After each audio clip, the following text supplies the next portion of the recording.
Montgomery, Ohio, with three Mormon missionaries that all, I believe, were about the age of 19. One of them is from Arizona, one of them is from Idaho, and one of them is from California. Apparently, this is common. Uh, Missionaries are usually assigned to a ward, which is kind of like a parish. Um, so I got there about 15 minutes early. I figure I'd do this video while it's still fresh in my mind, and kind of a first impression type of thing. Um, Before we begin, I gotta throw out my spiel always. Listen, I do a ministry to the homeless in Covington, Kentucky, where I make sandwiches and offer them side items with it, as well as giving out rosaries, prayer cards, spontaneous prayer on the streets. This requires both purchase of food as well as, unfortunately, gas, and the rising cost of gas makes it difficult. I'm a homeless person myself. I'm committed to, until God opens up a door for me to do this um, more formally, where I'm actually able to make some sort of daily sustenance for myself while ministering to the homeless population. I'm not really interested in stepping out of that yet. So I want I want my job in the future to align with my mission. My mission is that which Christ called me to. So with that out of the way, you can donate by going to my Cash App at 1 Peter 4:12 Bible. So that's out of the way. Okay, so I got there today, 15 minutes before service starts. And my first impressions of these guys, anyway, because yesterday actually they had come to the Catholic Church to see what we're about. And so I didn't get to really talk to them at all about what their impressions were. I think in the next couple of weeks, we're all going to try to do um, lunch together to figure out, what they thought and what I thought about their place. Um, I got a quick tour. There was a lot of artwork in the chapel. They call it a chapel, not a church. It distinguished from their temples, I believe. He kind of said, think when you think of the temple, which is the higher seat place. He said, think of like Solomon's temple, not necessarily as the layout, but sort of the idea. And so I understood what he was getting at. I guess that those are more like places of pilgrimage for the Mormons. Um, the artwork was nice. I complimented him and I said I've always liked Mormon artwork because generally it's pretty straightforward. It's just Jesus and something biblical. Although I will point out that one of them that we were pointing at, I said, "Oh, that's nice," because it was a nice painting. He said, "That is nice," and he said, "Oh, I think that one comes from the Book of Mormon." And I started to notice, I'm like, "Oh, okay." It was Jesus surrounded by Native Americans, and this is like the first. If you know anything about Christianity, this is the first moment you're starting to realize something. There's a divergence going on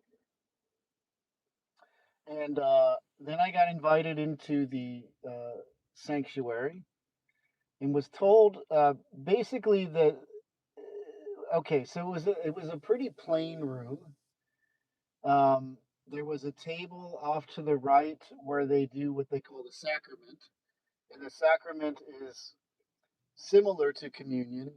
I believe it's surrounded by what they call deacons, which are the very young people. I found that interesting. There's a lot of involvement of the youth and a lot of involvement of what we would probably consider to be lay people. So the service starts. There's hymns that we're singing. I sang along with most of them except for the last hymn came from some book of Mormon, and I just didn't feel comfortable singing along with what we were. It's something about the iron rod. Nehi, I think was the name of the book. And so I just, if we're getting outside of the Bible, I'm a little uncomfortable. Uh, Not a little bit. I'm quite uncomfortable singing that kind of thing. But so there were several talks given. My understanding is that there's like volunteers who are basically called upon. I don't know if it's every week or every month that they do it, to where basically it's not even really up to you. Like if you're called upon, you'll be the person giving a talk or whatever else, or some sort of volunteer work in the church. I kind of I kind of like that only because it sort of gets people out of their comfort zones and more engaged in participating in the service.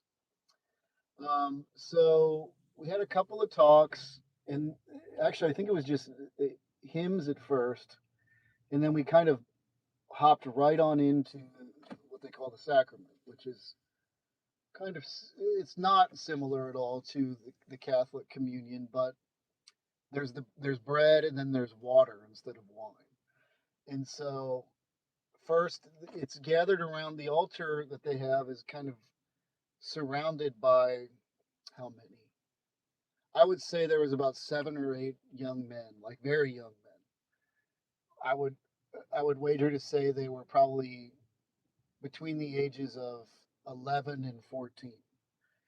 And these young men, I suppose, are consecrating the sacrament, as they call it. I'm not sure how they would refer to what they were doing. And then they sort of walk around the service with a, I don't know how to describe it exactly. It almost looks like a, what do they call those? It has a name. You can get them at Dollar Tree, actually, like just like a little carrier that you put things in that are filled with either the bread, which is broken up, or later the water, which they do separately, and they, I suppose, consecrate that separately. Um, there was a series of how many men were there? One, two, three, four or five men that would sit up front. One of them was the bishop. Um, I would say, let me say that too. Everyone was well dressed. I was very underdressed. I knew I would be. I don't really have a suit to wear anywhere, so I just sort of came as I was. There was maybe a few other people that were dressed down, but I was the only one that was. Oh, both you both are not Christians, right? Says someone who probably. We'll get to that later. We're going to continue this, but somebody is saying neither Catholics or Mormons are Christians.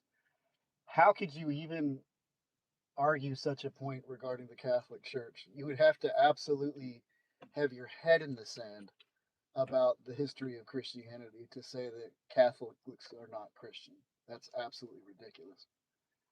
Um, I'd love to hear what are you and not just just as a side note right now for later.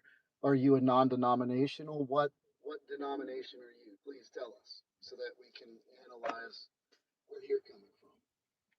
Because I'd love to know what church you come from to show that it is either an offshoot of the Catholic Church or ambiguous where we don't know anything about your church at all if it's called non-denominational.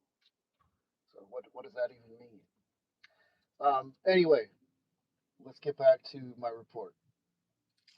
So I did not take, of course, I did not take the sacrament, the water. They referred to it kind of as wine. I don't believe, based on my talk to Elder Black, I do not believe that they don't believe that Jesus is present there. I believe they believe in the real presence. I could be wrong about that. This is just going off of what I was told by the missionaries there.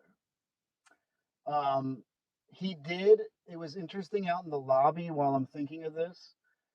I had asked him about I said, hey, listen, I just got a question because I've read this before.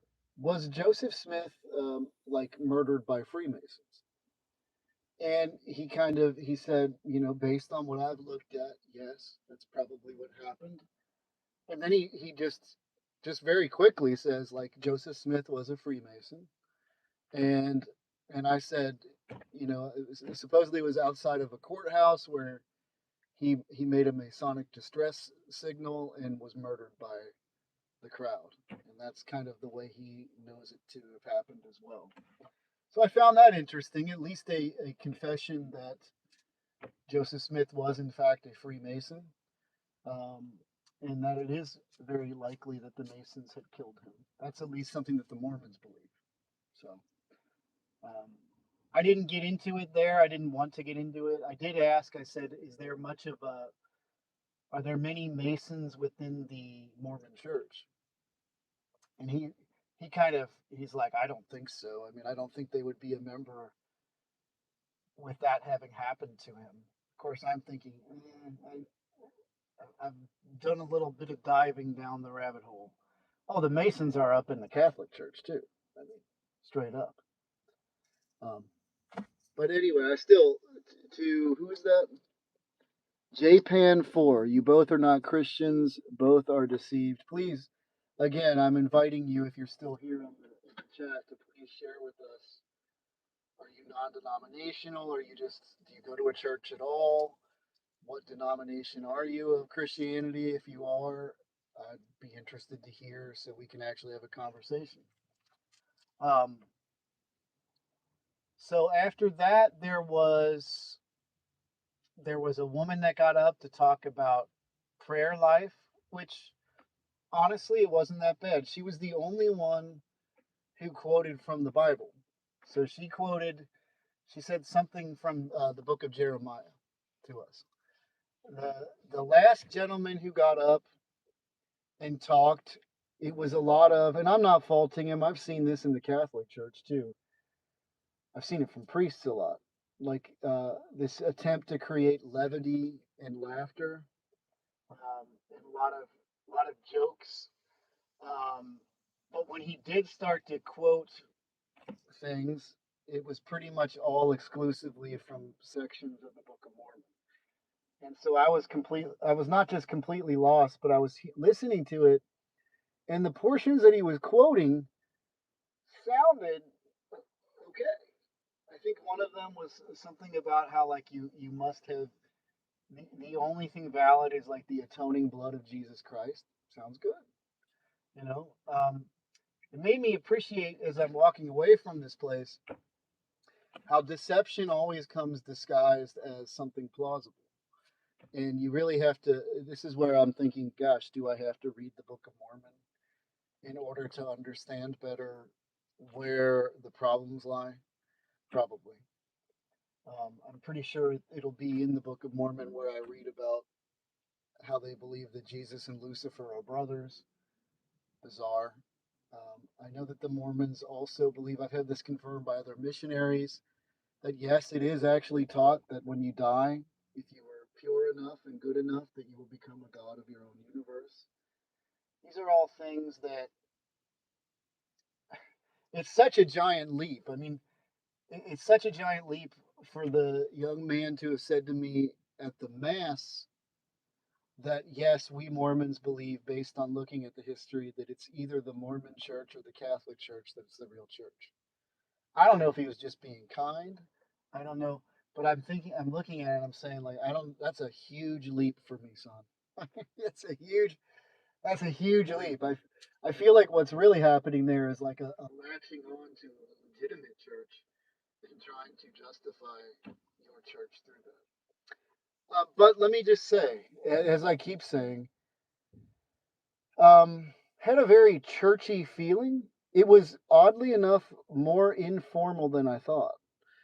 The Catholic Mass is far more formal than the service that was offered at the Mormon chapel.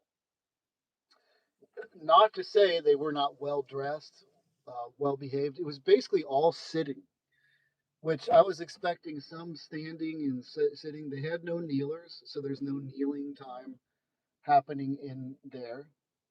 A lot of reference in the talks to elders or elders of the church that have said this or that. I don't think they were local elders. I think these were probably people higher up in the Mormon hierarchy. I found that kind of strange or different from the Catholic Church in that, like, we're always in the homily basically talking about what the passage was talking about the writer Paul or Peter or something like that. We rarely are talking about, I mean, it'll happen, but you will rarely hear a whole lot about like popes and saints. Although that's, if it's a feast day or whatever else, you will hear that in homilies. But, uh, I just, and I didn't participate in the final hymn because it came from, again, the Book of Mormon. It was a song based off of something in the Book of Mormon. So I could have stayed another hour. When the service was over, there was like some sort of, I don't know if it's kind of like a Sunday school or something like that. They left after an hour at the mass, and I thought, as I was leaving, I was thinking, gosh, maybe I should stay because I probably learned even more about how different we are, but also how there's similarities. It definitely felt like it was some divorced cousin from Catholicism. And you find that in every Christian branch. Like everything feels like some sort of, for better, some feel closer to the Catholic Church and others feel further away, but you can all tell where the original influence came from. So I found that interesting. I didn't really detect, I think to start getting into high levels of weirdness, you would have to start going to the big temples that are not like these little local board chapters that they have. So I think, and also too, I think you would have to just start traveling deeper into the realities of Mormonism or getting deeper involved into the religion itself in order for all that. It seems like on the veneer,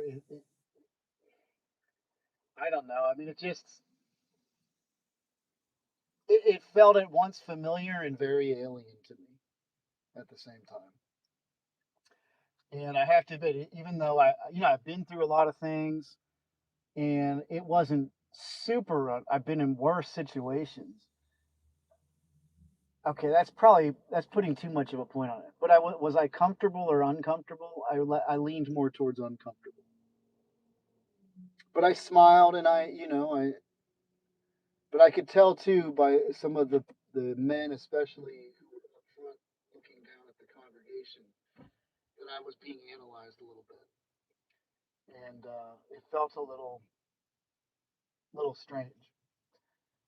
But again, the young man, I don't know how else to report it. It's just I noticed that there was a heavy emphasis on what I would consider the laicization of the church, meaning there was a lot of involvement of just the regular congregation to the point where, like, even consecration of the sacrament and all of that is all done by what appear to be lay people, um, certainly young boys that were doing it. I found that very interesting, and it wasn't completely misogynistic, meaning one person that got up to talk about prayer was a woman, so it's not purely from the lens of men.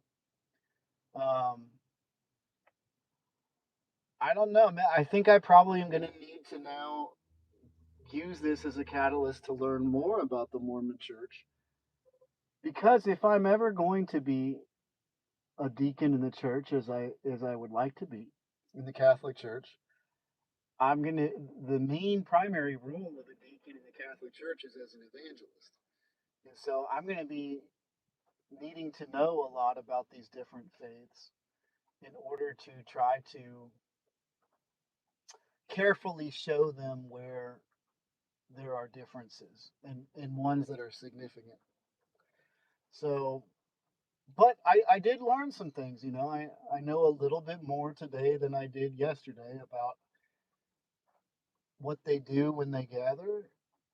I wish I actually now in retrospect had stayed that extra hour to see how the Sunday school went down too, because my suspicion is that it's heavy on the Book of Mormon and not nearly as heavy on the Bible, which in this case would be a KJV. So there's that too. It's just that's a different that's a different issue, but it's like not only do they have the Book of Mormon, but then they also use the KJV, which again is missing 7 books of the Bible. What is it? It's wisdom, the wisdom of Ben Sirah, Judith, Tobit, Baruch, and Maccabees. It's first and second Maccabees. So odd, in my opinion, but not odd from the perspective of understanding. I mean, I have to say it like from the perspective of the deceiver. Satan, as we know, does not, if he can help it, he doesn't want you to know he's Satan. He doesn't want you to see him behind what's being done. So at the same time, I don't want to get too heavy into that because I want to leave this with an impression that I appreciated the young missionaries that took their time to come to Mass on Saturday with me, and I appreciated their graciousness with me today. They were all very nice, polite young men. Um, again, the one thing I can say that I walk away with appreciation of is I wish that more Christian churches had this kind of involvement, automatic involvement, really, um, from their young people. I did admire that about it. So that's my report. Again, if you would like to support the lunch ministry, my Cash App is 1 Peter 4:12 Bible. That allows me to give out lunches and rosaries and to do what I love doing, which is just kind of work with the homeless down in Covington, Kentucky. So anything you could give would be helpful. I've got like a quarter tank of gas. I just put. I went to River Tree Church to get some food for the weekend because Impacting Tomorrow was closed, and thankfully John gave me a Kroger card that had $20 on it, so I used that for gas. But I'm getting low again, so I'm going to be going back down to Covington tomorrow. I have the first couple of days of food ready to go already, um, based because I was able to get some stuff from the food pantries and stuff. But it's an ongoing issue, although God always provides. I mean, I'm a year into this, and somehow I've literally, other than having to go to jail at different times and all that, I've not been inconvenienced terribly in being able to get the food out to people. So just want to make sure that I get back down to Covington. God bless you all in Jesus' name. Um, to compare, just to reaffirm though to the person in chat, really the only person that was talking, you both are not Christians. You can certainly make that argument for the Mormon Church, but when it comes to the Catholic Church, you are clearly displaying your ignorance. God bless you all in Jesus' name.